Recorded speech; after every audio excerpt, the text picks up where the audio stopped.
Oh, I have your question here. You're trying to, oops, let me get to the right object here. You're trying to figure out the difference between the empirical rule and Chebyshev's theorem. Okay, the empirical rule, it applies when you have a bell-shaped curve that's symmetric about the mean, and it tells you about the distribution. That you got, and we're going to study this curve a lot this semester. So the empirical rule is kind of important. Uh, Within one standard deviation of the mean, 68% of the data will lie within one standard deviation of the mean. Okay, so you've got a set of data, it has a mean, and you have a standard deviation. And the empirical rule says that within one standard deviation, 68% of the data will lie.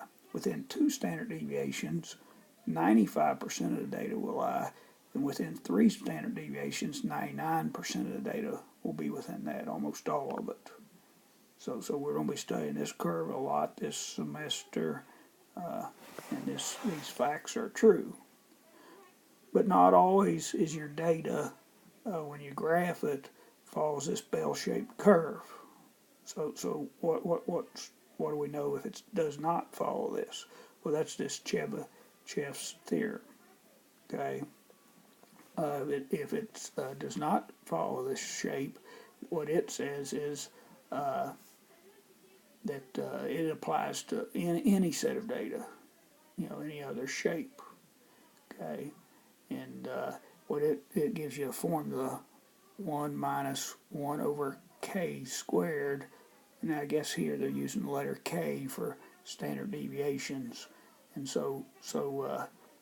if k were two standard deviations, it'd be 1 minus 1 over 2 squared, which you put that in your calculator, that's 0.75. So it's saying for any set of data that, if you convert that to a percent, 75% of the data will be within the mean. Okay, so this is for just any set of data. As opposed, this is just for the bell-shaped normal curve data. Hope this helps.